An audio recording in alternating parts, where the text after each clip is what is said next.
Siguro po binabalikan ito ng tao kasi po kahit po maliit lang kami, yung quality po ng food na sinaserve namin pang restaurant talaga. Soy chicken leg quarter na maladay na sa laki na may masarap na special sauce. 149 pesos lang, naka-only rice ka na. Meron din sila ditong pork sisig na hindi tinipid. Pesto pasta, buffalo tempura, spicy mango tempura, at napakadami pang iba. Yan lang naman ang binabalik-balikan dito sa isang kainan sa Pedro Hill. Paano ba naman hindi? Sa itsura at lasa pa lang, para ka nang nakakain sa mamahaling resto dito sa Manila. Hi, ako si Ashley, owner ng The Bliss. We are located at 1767 Pedro Hill Street, Paco, Manila. And nag-ooperate kami from 6 p.m. to 12 midnight. Yung ino-offer namin dito, sisig, pesto pasta, chicken wings, chickens, and tempura. Nag-start yung The Bliss year 2021. Dati po sa looban pa kami ng street, sa Block 18. And then sumikat po kami dahil sa sauce namin na spicy cheese. Yun po yung dinidip sa chicken. And marami pong tao nagsasabi na dapat daw lipat na namin ng pwesto kasi dati stall lang po kami. Maliit lang na stall. Tapos ayun po,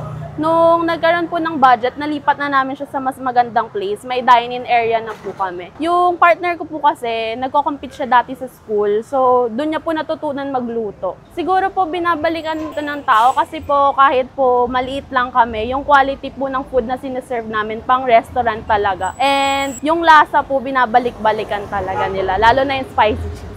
At tayo mga kabangers, napadayo na nga tayo dito sa Pedro Hill Street, dito sa The Bliss. And titikman natin yung kanilang leg quarter chicken. 149 pesos. Naka-only rice ka na. Grabe, sobrang laki, no? Sheesh. Meron din tayo dito ito yung sisig nila, 200 pesos. Sa pasta meron tayong pesto pasta, 250 pesos. Ang dami na rin, parang good for sharing na to.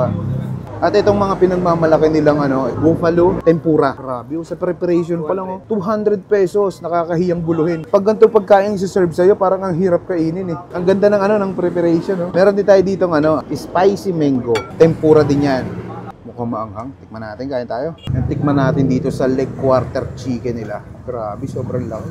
Parang good for sharing na ito eh, sa laki. Kaya tayo.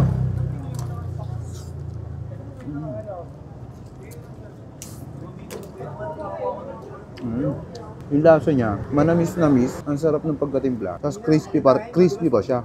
Kahit meron na siyang mga sauce, andun pa rin yung pagka-crispy ng balat niya. Wait lang. May special sauce yan. Alam mo yung special sauce? Yun,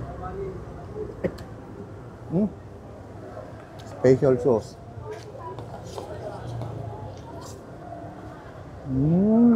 Special na. Siyempre, masarap to may kanin. Natin. Sulit na to sa 149 pesos. Maganda dito, kung may unleashed sabaw pa sila. Yun lang kulang dito eh. Pero ito, gusto na to. Tikman din natin tong spicy mango tempura nila. Yan.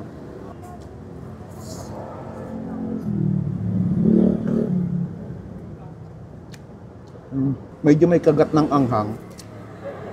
Tapos ang lasa mo yung mega flavor. Habang tumatagal kumakapit sa sa bibig mo. Tikman din natin itong buffalo nila. Ay, ginulo ko na kahit nakakahiyang guluhin. Natin. Rochelle po. Manamis-namis din na maanghang. Sarap. Parang chicken siya, pero hipon yung laman niya. Tikman din natin yung sisig nila. Grabe, sobrang dami ng mga serving dito. Tigaan natin ang kalamansi. Yung creamy. Natin. Grabe. Ito yung mga masasarap na sisig, yung mga gantong style. Creamy, malinamnam, solid. Lagyan natin sa kanin. Hindi mo ma-enjoy sisig pag walang kanin eh. Naman natin yung pesto pasta nila. Uy, mga pagkain dito, parang talaga yung restaurant quality yung sarap. Ito matitikman mo lang to sa mga restaurant eh. Pero ito nasa street lang sa ganito. Aakalain mo may ganitong kasasarap na pagkain dito.